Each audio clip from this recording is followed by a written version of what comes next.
Market में आजकल blackmailing का बहुत ही गोरख धंधा चल रहा है। पहले फेसबुक से आपको एक रिक्वेस्ट आती है। रिक्वेस्ट आने के बाद में आपसे आपका व्हाट्सअप नंबर मांगा जाता है। उसके बाद में आपके व्हाट्सअप पर आपको वीडियो कॉलिंग कर कर आपकी वीडियो को किसी एआई के थ्रू उसको जनरेट कर कर और उसकी एक बहुत ही गंदी वीडियो तैयार कर दी जाती है। उसके बाद आपको वो वीडियो भेजकर पैसे की डिमांड करते हैं। मेरे पास बहुत सारे केसेस ऐसे आ रहे हैं, तो सोचा क्यों ना आप लोगों को इससे अवेयर कराऊं। और आप क्या बिलीव करेंगे कि इसके पीछे आपके ग्रहों का हाथ हो सकता है? क्या कोई ज्योतिष में ऐसा योग बनता है कि जिसकी वजह से आपकी बुद्धि ऐसी हो जाती है और आप इस तरह की कॉल अटेंड करने के लिए आपका दिमाग मान भी जाता है, तैयार हो जाता है और थोड़ी देर के लिए आप बहक जाते हैं, जिसकी वजह से आपके साथ में बहुत बड़ा विश्वासघात हो सकता है, आप फंस सकते हैं। यहाँ तक कि कई बार तो ये डर इतना ज़्यादा पैदा हो जाता है, कई लोग तो अपने आप को सुसाइड कर लेते हैं, या कई लोग डर की वजह से बहुत सारे पैसे देते रहते हैं, लेकिन उन लोगों के पेट नहीं भरते क्योंकि आपके अंदर बहुत बड़ा बदनामी का डर हो जाता है। आपका दिमाग उस समय पर काम नहीं कर रहा होता है। जी हाँ, आज हम बात करेंगे बुद्धि के कारक ग्रह बुध की, कि बुध जब कौन से घर में बैठे होते हैं और क्या उनकी परिस्थितियां बनती हैं जिसकी वजह से ऐसे योग बनते हैं और आपके पास ऐसी कॉल आती है। और यही नहीं, आपकी कुंडली में बुध कहाँ बैठे हैं वो तो बताएंगे, लेकिन कभी कभी जब उस ग्रह का गोचर होता है और गोचर जब और दूसरे ग्रहों का भी अशुभ चल रहा हो तो भी ऐसी परिस्थितियां बन जाती हैं, यानी कि गोचर की वजह से भी ऐसा हो जाता है। आज हम बात करेंगे बुध की। जब बुध तीसरे घर में बैठे होते हैं तो आपके संपूर्ण जीवन पर क्या प्रभाव डालते हैं, किस तरह का जीवन आपका रहता है। जब बुध के साथ कोई दूसरे ग्रह युति कर लेते हैं तब आपके जीवन पर क्या प्रभाव रहता है। और आपको ये भी बताएंगे कि आपके थर्ड हाउस में कितने भी अशुभ से अशुभ बुध बैठे हों, हम आपको एक ऐसा सटीक उपाय बताएंगे कि जिसके बाद आपके बुध बहुत ही अच्छा फल देना शुरू कर देंगे। वो आपकी बुद्धि को बहुत तीव्र कर देंगे, आपकी बहन बुआ बेटी को बहुत अच्छा फल प्रदान करेंगे, आपके व्यापार को बहुत उन्नति पहुंचाएंगे। ये वीडियो बहुत ही ज़बरदस्त होने वाली है। आप वीडियो के साथ अंत तक बने रहिएगा क्योंकि इस जानकारी से आप तो लाभ लेंगे ही लेंगे, लेकिन आप अपने परिवार में, अपने आसपास, अपने दोस्तों को, अपने आस पड़ोस में इसको शेयर करके उनके साथ भी साझा करें, जिससे वो भी किसी इस तरह के किसी जाल में फंसने से, किसी ट्रैप में फंसने से बच सकें। क्योंकि ये बहुत ही दयनीय स्थिति होती है जब एक सीधा साधा इंसान इस तरह के कामों में कहीं फंस जाता है, तो उसको अपनी बदनामी का बहुत डर होता है। मेरे पास बहुत सारे केसेस आए हैं, इसीलिए ये वीडियो बनाकर मैं आपके सामने लाया हूँ। और यही नहीं, आपके कोई भी ग्रह कौन से घर में बैठे हैं, आप अपने ग्रह से संबंधित वो वीडियो देखना चाहते हैं तो आप हमारे डिस्क्रिप्शन में जाएं, आप वहां देखें कि आपके कौन से ग्रह कहां पर बैठे हैं, उनका क्या फल होता है। आप उस वीडियो के लिंक पर क्लिक करें और उससे आप अपनी संपूर्ण जानकारी ले सकते हैं। वीडियो शुरू करें उससे पहले आपसे आग्रह करेंगे कि वीडियो में जय माँ दुर्गे या जय वीर बजरंगबली हनुमान लिखकर कमेंट अवश्य करें, जिससे हम भी प्रभु से प्रार्थना करें कि वो आपको सद्बुद्धि प्रदान करें और आपका जीवन बहुत ही अच्छा बना रहे। अगर आप अपने चैनल पर नए हैं और आपने अपने चैनल को सब्सक्राइब भी नहीं किया है तो चैनल को सब्सक्राइब करें, बेल आइकन के बटन को अवश्य दबाएं, जिससे जब भी हम कोई नई अच्छी जानकारी की वीडियो अपलोड करें वो सबसे पहले आप तक पहुंचे और आप हमारी किसी भी अच्छी जानकारी से वंचित ना रहें। क्योंकि हम आपको हमेशा आपके जीवन को स्तर को उठाने के लिए बहुत ही अच्छी अच्छी जानकारियां देते रहते हैं, जिनसे आप अपने जीवन में बहुत ही लाभ प्राप्त करते हैं।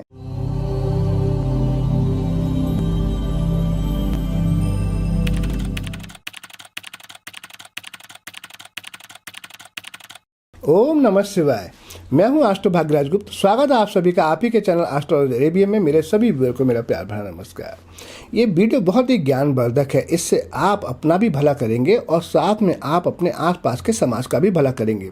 आजकल मार्केट में बहुत ही धांधलेबाजी चल रही है ब्लैकमेलिंग की। मेरे पास बहुत सारे केस आ रहे हैं कि वो आपका किसी तरह से फ़ोटो ले लेते हैं या आपसे वीडियो कॉलिंग कर कर आपकी वीडियो को बहुत गलत तरह से इस्तेमाल करते हैं। आप इतना डर जाते हैं वो वीडियो आने के बाद में कि आपका दिमाग काम नहीं करता। वो लोग आपसे पैसे मांगते हैं, आप डर की वजह से दे देते हैं। वो लोग आपसे फिर पैसे मांगते हैं, आपको वचन देते हैं कि वो आपकी वीडियो डिलीट कर देंगे, लेकिन डिलीट नहीं करते। उनकी डिमांडें बढ़ती जाती हैं और आप बहुत ज़्यादा डरे हुए उनको पैसे देते रहते हैं। आप बिलीव करेंगे, हमने जब ऐसे लोगों को एक उपाय बताया बहुत सटीक, उस उपाय के बाद में उनका पीछा उन लोगों से छूट गया। कैसे छूट गया आपको बताएंगे और बहुत ही अच्छी जानकारी है। इस वीडियो के अंत तक आप बने रहिएगा क्योंकि इस वीडियो को जानने के बाद में आप कभी भी ऐसे ट्रैप में, ऐसे जाल में नहीं फंसेंगे। आज हम बात करेंगे बुध जब तीसरे घर घर में बैठा होता है। तीसरा घर जो है वो मंगल का घर है। इसे लाल किताब तथा ज्योतिष के सभी पुराने ग्रंथों में तीसरे घर का कारक माना गया है। मंगल और बुध की आपस में शत्रुता रहती है, यहाँ तक कि ये दोनों मिलकर मंगल बुध का योग बनाते हैं। इसीलिए इस घर में आकर बुध अपनी बुद्धि तथा अपनी शक्ति का पूरी तरह से प्रयोग नहीं कर सकता। यहाँ मैं आपको एक बात बताना चाहूँगा कि जो बुध हैं वो हमेशा सूर्य के आसपास ही रहते हैं, या तो वो सूर्य के साथ बैठे होते हैं या एक घर आगे होते हैं, एक घर पीछे होते हैं। ऐसे में कई बार बुध के अस्त होने के चांसेस बन जाते हैं, और जब बुध अस्त हो जाते हैं तो भी बुद्धि पूर्णतः काम नहीं करती। आप बाद में सोचते हैं कि अरे मुझे ऐसा नहीं करना चाहिए था। अब जब तीसरे घर में बुध बैठे होते हैं और वो अस्त भी हो जाएं और किसी प्रकार से दूषित भी हो जाएं, मान लीजिए मंगल आकर बैठ जाए, यहाँ पर केतु आकर बैठ जाए, तो ऐसे बहुत सारे चांस हो जाते हैं कि ऐसे में इंसान को फेसबुक से जो है वो रिक्वेस्ट आती है। उसके बाद में धीरे धीरे वो मीठी मीठी बातें करके आपसे आपका व्हाट्सअप नंबर ले लेते हैं। उसके व्हाट्सअप नंबर लेने के बाद में आपके साथ और प्यार भरी बातें करके आपको वीडियो कॉलिंग करने को बोलते हैं, और उसके बाद आपकी वीडियो का बहुत ही गलत तरीके से AI के थ्रू वो मिक्सअप करके उसका इस्तेमाल करते हैं आपके थ्रू। ऐसा तब भी हो सकता है जब बुध आपके दूषित होकर आपके थर्ड हाउस में बैठे हों। अब मैं जो कहने जा रहा हूँ बहुत ध्यान से सुनना। ऐसा तब भी हो सकता है कि जब बुध का गोचर आपके थर्ड भाव से हो रहा हो, तीसरे घर से बुध गोचर करे मर्की प्लैनेट, और उस समय पर बाकी और 2-3 ग्रह जो बुध के शत्रु हों वो उसके साथ या उसके सामने दृष्टिबद्ध होकर गोचर कर रहे हों, तो भी ऐसी दुर्घटना घट जाती है। और बुध का गोचर केवल 22 से 30 दिनों के बीच होता है, यानी कि हर महीने ऑलमोस्ट होता रहता है, बहुत जल्दी जल्दी। तो आपके साथ भी ये कभी भी हो सकता है। अगर आपके बुध तीसरे भाव में अशुभ होकर बैठे हैं तो भी हो सकता है। अगर वो तीसरे भाव से गोचर करेंगे और उस समय पर आपके और ग्रह भी अशुभ गोचर कर रहे हों और आप सावधानी ना बरतें और कहीं आपका शुक्र भी पीड़ित हो, शुक्र आपका अस्त हो या कहीं कन्या राशि में नीच का होकर बैठा हो, तो भी आपकी कामुकता को ये बढ़ा देंगे, जिसकी वजह से आपका गलत इस्तेमाल हो सकता है। अब आपको चिंता करने की ज़रूरत नहीं है। हम आपको आज एक ऐसा सटीक उपाय देंगे कि जिसको करने के बाद में आपकी बुद्धि ऐसी चलेगी कि कभी आप ऐसे ट्रैप में फंसेंगे नहीं। लेकिन सबसे पहले हम बताते हैं कि बुध जब तीसरे घर में बैठे होते हैं संपूर्ण जीवन कैसा होता है, इनके साथ जब दूसरे ग्रह बैठ जाते हैं तब क्या होता है। तो मैं भी आपको बता रहा था कि मंगल बुध जब एक साथ बैठ जाते हैं तो इनमें आपस में बहुत शत्रुता होती है, इसलिए बुध यहाँ पर अशुभ फल देने के लिए तैयार हो जाता है। बुध अपनी शक्ति का पूरी तरह से प्रयोग नहीं कर पाता अगर थर्ड हाउस में बुध अशुभ होकर बैठ जाए, जिसके फलस्वरूप उस व्यक्ति के लिए आमतौर पर अशुभ ही रहता है। इस अशुभता के बहुत से रूप हो सकते हैं। आचार्य बारामेहर का मत है कि यदि बुध तीसरे घर में हो तो ऐसा व्यक्ति बहुत दुष्ट होता है। वास्तव में ये वर्णन थोड़ा सा सख्त है, ऐसा नहीं बोलना चाहिए कि दुष्ट वर्ड एक साथ यूज कर दिया। बहुत सारे योग होते हैं, पहले वो देखना चाहिए, क्योंकि दुष्ट शब्द का अर्थ है कि हम किसी एक प्रकार का भय उत्पन्न कर रहे हैं उस आदमी के अंदर या अपने लिए। वस्तुतः यहाँ दुष्ट से अर्थ ये है कि तीसरा घर हमारे साहस और हिम्मत का घर है। यहाँ मंगल के प्रभाव क्षेत्र में बैठा हुआ बुध अपनी बुद्धि का प्रयोग गलत ढंग से करता है, उसमें बहुत ज़्यादा जोश आ जाता है, इसलिए उसमें स्वयं की यथार्थ यानी कि बहुत हद तक कम से कम हो जाती है। वो पूरा यथार्थता सोच नहीं पाता। मंगल के असर के कारण वह सोचता है कि उसमें विशेष प्रकार की शक्ति है, बुद्धि है, लेकिन हकीकत में ये उसके जीवन में इस प्रकार का प्रभाव ही नज़र नहीं आता। मुश्किल परिस्थितियों में बहादुरी से सामना करना ऐसे व्यक्ति के लिए सरल व सहज नहीं होता। ज्योतिष के सभी ग्रंथों के अनुसार तीसरे घर में क्रूर या पुरुष ग्रह का होना बहुत ही शुभ फल देता है। मैंने पहले भी बहुत बार बताया है कि ये उपचय भाव होता है 3, 6, 10, 11, और उपचय भाव में जो नैसर्गिक पाप ग्रह होते हैं या पुरुष ग्रह होते हैं बहुत ही अच्छा फल देते हैं। जैसे तीसरे घर में राहु बैठ जाएं बहुत अच्छा फल देते हैं, शनि, मंगल, सूर्य बहुत अच्छा फल देते हैं। केतु यहाँ पर उतना शुभ फल नहीं देते क्योंकि इस घर में आकर वो नीच का जैसा प्रभाव देना शुरू कर देते हैं। तब इस तीसरे घर में नैसर्गिक पाप ग्रह बैठ जाने से व्यक्ति में साहस बहुत हद तक बढ़ जाता है।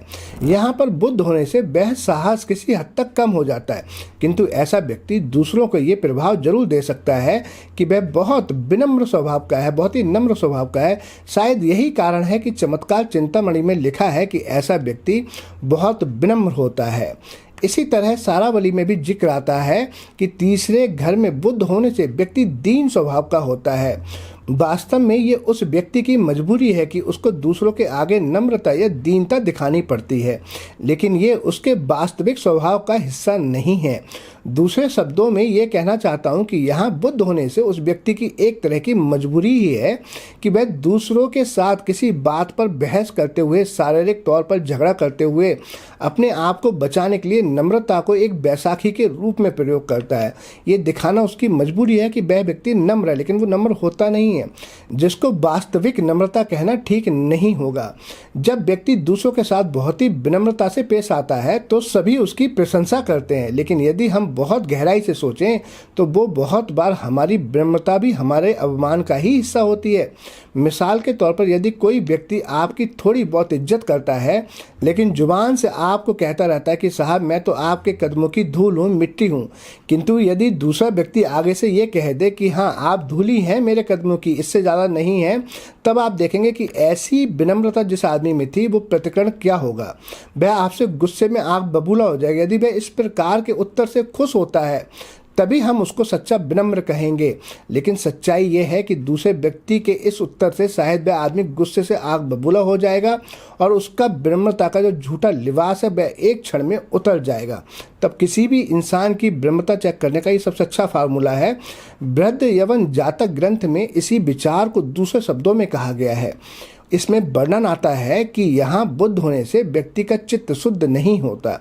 यहाँ शुद्धता से मतलब यही है कि जो व्यक्ति अपनी नम्रता या दूसरों की तारीफ या दूसरों से मिलजुल कर काम करने का जो प्रभाव देता है, असल में वह उसका एक वास्तविक स्वभाव नहीं होता, वह उसके शुभ चित्त के भीतर से उत्पन्न हुआ नहीं होता। बहुत से ग्रंथों में जिक्र आता है कि ऐसा व्यक्ति मायावी स्वभाव का होता है।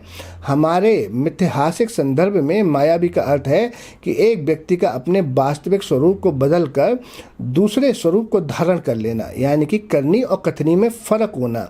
व्यक्ति के मन में एक प्रकार का वहम रहता है कि उसमें एक विशेष प्रकार की यहाँ क्षमता और शक्ति है जिसके बुद्ध तीसरे घर में होते हैं। इस विशेष प्रकार की शक्ति के लिए बहुत से लोग किसी बेकार किस्म की साधना का सहारा भी लेते हैं, जिससे उनको कुछ प्राप्ति तो नहीं होती, लेकिन उनके मन में धारणा जरूर हो जाती है कि शायद उन्होंने कोई शक्ति प्राप्त कर ली है। ये एक प्रकार का उनके मन में वहम, एक इल्यूजन पैदा हो जाता है। इसी तरह से थोड़ा बहुत भूत प्रेत या किसी प्रकार की छाया, पिशाच बाधा आदि के बारे में भी काफ़ी विश्वास होता है ऐसा लोगों के मन में जिनके बुद्ध तीसरे घर में होते हैं, और ये कई प्रकार की निशानियों से अपना अर्थ निकालने की कोशिश करते हैं। कई बार ये भी हो जाता है कि इसके बारे में वे दूसरे लोगों के साथ इस प्राप्ति की बात भी करते हैं। इससे मेरा मतलब ये नहीं है कि ऐसे लोग व्यक्ति धार्मिक स्वभाव के नहीं हो सकते, उनमें धार्मिक होने की भावना किसी न किसी रूप में रहती जरूर है। जैसे हमारे एक प्राचीन जोशी कल्याण वर्मा ने लिखा है कि ऐसे व्यक्ति शास्त्रों में वेदाभ्यास में मग्न भी रह सकते हैं, लेकिन यहाँ पर मग्न रहने का अर्थ है कि आध्यात्मिक शक्ति प्राप्त करने का लक्ष्य नहीं है, बल्कि किसी न किसी प्रकार की शक्ति प्राप्त करने का लक्ष्य है। इन दोनों में आप फर्क समझें कि आध्यात्मिकता का लक्ष्य प्राप्त करना एक अलग बात होती है और किसी प्रकार की बुरी शक्ति या किसी और अन्य प्रकार की शक्ति प्राप्त करना एक अलग बात होती है। जो हमारे वास्तविक जीवन में प्रयोग में लाई जा सके ऐसी शक्ति ये लोग प्राप्त करना चाहते हैं। अब भगवान की तरफ ध्यान होना ये अलग बात है, लेकिन आप तपस्या करें आप कोई चीज़ पाने के लिए, तो वो तपस्या आपकी हम कह सकते हैं कि बिना मतलब के नहीं है। कई दफ़ा जीवन की परिस्थितियों में ऐसे व्यक्ति बहुत तंग हो जाते हैं तो वो संन्यास तक लेने की सोचने लगते हैं। कभी कभी संन्यास लेने की संभावना उनके मन में बहुत बढ़ जाती है। वास्तव में ऐसे व्यक्ति के अंतःकरण में एक भावना बहुत तीव्र होती है कि वह जीवन में ऐशो आराम की वस्तुओं का संपूर्ण रूप से प्रयोग करें या उनकी आर्थिक हालत बहुत अच्छी हो। जब ये इच्छा पूरी नहीं होती है तो उनका दिमाग उनको दूसरे रास्ते पर ले जाने के लिए मजबूर करता है, और यहाँ पर संन्यास लेना या साधु हो जाना भी एक तरह का एक विशेष प्रशंसा का पात्र बनना ही वास्तविक लक्ष्य होता है इन लोगों का। यदि आप किसी साधु या सन्यासी की कुंडली में तीसरे घर में बैठे हुए बुद्ध को देखें तो आप समझ जाएंगे कि ये सन्यास उनको अभिमान का ही एक हिस्सा है। ये सन्यास उन्होंने अभिमान की वजह से लिया कि मैं सन्यासी बन चुका हूँ, अब लोग मुझे बहुत ही अच्छी नज़रों से देखेंगे, ऐसा उनके मन में ये भाव रहता है। लेकिन सन्यासी तो वो होता है जिसने सन्यास लिया हो, साधु बना हो, हर चीज़ के स्वाद को छोड़ने के लिए, यानी कि उसने अपने आप को साध लिया हो। जिसने साध लिया वो साधु स्वभाव है। ये कोई वास्तविक विनम्रता या सच्चे वैराग्य से उत्पन्न हुआ साधु नहीं होता। इस घर में बुध होने से व्यक्ति के मन में बार बार यात्रा करने की इच्छा उत्पन्न होती रहती है। ऐसा करना उसकी चिंताओं के लिए या उसके मन की शांति के लिए शुभ फलदायी होता है। ये यात्राएं कोई दूसरे देशों की या बहुत लंबी यात्रा नहीं होती हैं, बल्कि निकट के क्षेत्रों की छोटी छोटी यात्राएं ही संभव हो पाती हैं। मेरे देखने में आया है कि यहाँ बुध होने से व्यक्ति की स्मरण शक्ति काफ़ी हद तक बढ़ जाती है। यदि ऐसे व्यक्ति का अच्छे लोगों से संपर्क हो तो वह अपने व्यापार या काम में इस शक्ति का बहुत ही शुभ प्रयोग कर सकते हैं। लेकिन मंगल के इस घर में बैठा हुआ बुध अपने जीवन में बहुत बार ऐसे व्यक्तियों से संपर्क रखता है कि यहाँ ऐसे व्यक्तियों की संगति में रहता है कि जिससे उसकी स्मरण शक्ति का ठीक ढंग से उपयोग नहीं हो पाता। बुध और मंगल का किसी भी रूप में संबंध होना हमारी संगति को बहुत खराब कर देता है। एक ज्योतिषी काटवे के अनुसार मंगल बुध के फल को खराब करता है। बुध असल में हमारी संगति देव है। संगति से मेरा अर्थ है वह लोग जो हमारे मित्र हैं या जिनके नज़दीक हम संपर्क में रहते हैं। जब भी मंगल और बुध का किसी रूप में ऐसा संयोग होगा तो ऐसे व्यक्ति की अच्छी संगति न होने के कारण उसकी बहुत सी बुद्धि का या स्मरण शक्ति का उपयोग ठीक ढंग से नहीं हो पाता। ऐसे लोगों को ज्योतिष शास्त्र में भी किसी न किसी प्रकार की रुचि रहती है, लेकिन आम तौर पर वह ज्योतिषी के गहरे अध्ययन या ज्योतिष के दर्शन शास्त्र के बारे में बात करने के बजाय ज़्यादा बात ये करते हुए देखे जाते हैं कि मेरे पास कैसे बड़े बड़े लोग आते हैं, या मैं लोगों को इतना बड़ा सच बता सकता हूँ, मैं इतनी अच्छी प्रोडक्शन कर सकता हूँ, ऐसी बातें करेंगे। इसके अलावा डॉक्टर आदि के लिए यहाँ का बुध बहुत ही अच्छा फल देता है। उन्हें रोग के कारणों को समझने में ज़्यादा देर नहीं लगती। यहाँ बैठा हुआ बुध कई बार व्यक्तियों को अपने भाइयों पर आश्रित कर देता है, या दूसरे शब्दों में उसको भाइयों का सहारा लेने की आवश्यकता पड़ती है। और बात यह है कि सहारा हमेशा मिले या ना मिले, मेरे देखने में आया है कि यहाँ पर बुध होने से बुआ, बहन, बेटी, इन तीनों में से एक के लिए फल अच्छा नहीं रहता। ये बुरा फल गृहस्थ जीवन का फल, स्वास्थ्य या धन से संबंधित हो सकता है। लाल किताब में यह बैठे हुए बुध को कोड़ी कहा गया है। शायद इसका कारण ये है कि इस घर का मंगल बुध के फल को ज़रूरत से ज़्यादा ही खराब कर देता है। ये जिक्र भी आता है कि यदि उस व्यक्ति की जुबान में तुतलापन हो या वह बोलने में तुतलाए तो बुध का असर इतना मंदा नहीं हो सकता। यदि तीसरे घर में बुध हो तो लाल किताब के अनुसार इसका एक बहुत ही विशेष फल आता है कि उस व्यक्ति के मकान का दरवाज़ा दक्षिण की तरफ हो तो अपने जीवन में वह सुख शांति की बहुत ही कमी पाएगा, उसको जीवन में सुख नहीं मिलेगा। इसका असर स्वयं अपने पर, पत्नी, धन या ससुराल के लोगों पर भी पड़ सकता है। ऐसे बुरे प्रभाव को दूर करने के लिए अच्छी बात तो यही है कि वह व्यक्ति दक्षिण दरवाजे वाले मकान में ना रहे, ताकि बुध का बहुत बुरा प्रभाव कुछ हद तक अपने आप समाप्त हो सके। दूसरा उपाय यह है कि रात के समय आप साबुत मूंग को पानी में भिगोकर रख दें और सूरज चढ़ने पर आप सूरज चढ़ने के बाद उसको पशु पक्षियों के लिए डाल दें। ऐसा अगर आप लगातार 43 दिन करेंगे, अगर तीसरे भाव में आपके बुध बैठे हुए हैं तो इससे उस बुरे बुध का असर बिल्कुल ही खत्म हो जाएगा और आपको बहुत ही लाभ प्राप्त होगा। इससे आपके व्यापार, काम में काफ़ी हद तक आपको सहायता मिलेगी और बुध का प्रभाव, जो बुरा प्रभाव है, वह कम हो जाएगा। इस घर में अब हम आपको बताते हैं कि बुध के साथ जब दूसरे ग्रह युति करते हैं तब जीवन पर क्या प्रभाव होता है। बुध के साथ बृहस्पति हो तो वह व्यक्ति को अपने भाग्य पर संतोष करने की शक्ति देते हैं। यदि पैसे के लिए शुभ असर भी ना हो तब भी आदमी में ज्ञान प्राप्ति की इच्छा किसी न किसी हद तक बढ़ी रहती है।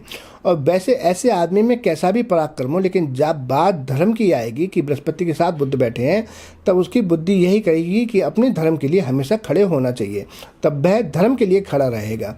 यहाँ पर बुध के साथ सूर्य का होना धन के लिए बुरा असर नहीं देता, लेकिन यदि वह व्यक्ति गैर स्त्रियों से संबंध रखे तो उसकी सामाजिक तौर पर बदनामी होने की पूरी संभावना भी रहती है। जैसा कि मैंने आपको बताया था भी कि उनकी कोई वीडियो बन सकती है या किसी तरह से उनको ब्लैकमेलिंग का शिकार होना पड़ सकता है। आयु के 34 साल में आर्थिक नुकसान होने की संभावना भी बन जाती है अगर शुक्र के साथ यहाँ पर बुध बैठे हों। देखिए, तीसरे घर में जब शुक्र आ जाता है ना कहीं इंसान में वैसे ही थोड़ी सी वासना बढ़ जाती है, उनका अदर स्त्रियों पर ध्यान जाना शुरू हो सकता है। यहाँ पर यदि बुध के साथ चंद्र हो तो इसका असर बहुत अच्छा नहीं रहता। मशीनरी आदि या बिजली से संबंधित कामों में उस व्यक्ति को नुकसान का डर बना ही रहता है और कहीं ना कहीं ये युति उनकी माता के लिए भी अच्छी नहीं होती, माता का ऑपरेशन भी करवा देती है। यदि उस घर में बुध के साथ शुक्र हो तो कोई बुरा प्रभाव देखने को नहीं मिलता। ऐसे में कई बार व्यक्ति को कुछ सालों तक नौकरी करने के बाद अपना व्यापार शुरू करने का मौका मिलता है और उसमें वो तरक्की भी करता है। लेकिन यदि उस व्यक्ति की औरत के खानदान के लोग काम में साझेदार हो जाएं या पार्टनरशिप कर लें तो ऐसे व्यक्ति का काम पहले तो चलेगा ही नहीं, अगर चलेगा तो बहुत सारी उलझनें पैदा हो जाएंगी और धन बर्बाद होने के चांसेस बहुत ज़्यादा बढ़ जाते हैं। यहाँ पर बुध के साथ में मंगल का होना आमतौर पर बुआ, बहन या बेटी के लिए अच्छा फल नहीं देता। यदि वह व्यक्ति अपने बड़े भाइयों के साथ अच्छे संबंध रखे तो उसकी आर्थिक स्थिति पर इसका कोई बुरा असर नहीं पड़ता, उल्टा शुभ फल ही मिलता है। तो बड़े भाई से संबंध अच्छे बनाकर रखने चाहिए और बहुत ही अच्छा होगा कि जब मंगल यहाँ बैठे हों बुध के साथ में तो घर में बहुत ज़्यादा म्यूजिक या डांस वगैरह ना करें। ये मंगल को पसंद नहीं है कि शुक्र जैसे कार्य आपके घर में हों। इस घर में बुध के साथ शनि अपने काम के लिए बहुत ही अच्छा फल ही देता है। देखा गया है कि यहाँ पर जब शनि होते हैं तो कारोबार के लिए बहुत अच्छा है, क्योंकि मैंने पहले ही बताया आपको कि उपचय भाव में जब नैसर्गिक पाप ग्रह बैठे होते हैं तो ये अच्छा फल देते हैं। ऐसे इंसान के पास में अपना मकान होने का लाजमी योग बनता ही बनता है। यहाँ बुध के साथ राहु का होना व्यक्ति में एक विशेष प्रकार की तेज बुद्धि दे देता है। ऐसा आदमी कह सकते हैं साइंटिस्ट वाली बुद्धि का होता है, दिमाग बहुत तेज होता है, कोई नया इन्वेंशन कर सकता है। और यहाँ बैठे राहु बुध का शुभ असर उस व्यक्ति की 34 साल की आयु के बाद और भी शुभ होना शुरू हो जाता है। तीसरे घर में बुध के साथ केतु का फल अच्छा नहीं होता। इससे बुआ, बहन या बेटी के लिए कोई ना कोई अशुभ फल प्राप्त होते ही रहते हैं। किसी न किसी प्रकार की परेशानियां बनी रहती हैं इनकी बुआ, बहन, बेटी तीनों में से किसी एक के लिए। उस व्यक्ति के जीवन में कई प्रकार के उतार चढ़ाव आते रहते हैं, ऐसा देखा गया है। आज हमने आपको संपूर्ण जानकारी दी कि तीसरे घर में जब बुध बैठे होते हैं तो आपके जीवन पर क्या प्रभाव डालते हैं। बुध के साथ जब दूसरे ग्रह बैठ जाते हैं युति कर तब आपके जीवन पर क्या प्रभाव डालते हैं और आपको सटीक उपाय भी बताए। मुझे विश्वास है आपको ये जानकारी बहुत पसंद आएगी। अब आप अपना कभी भी बचाव कर पाएंगे, आपका इस्तेमाल कभी भी नहीं होगा, ऐसा मुझे विश्वास है। अगर आपको जानकारी अच्छी लगी है तो इस वीडियो को ज़्यादा से ज़्यादा शेयर करें ताकि जो अच्छे लोग हैं उनका बचाव हो सके।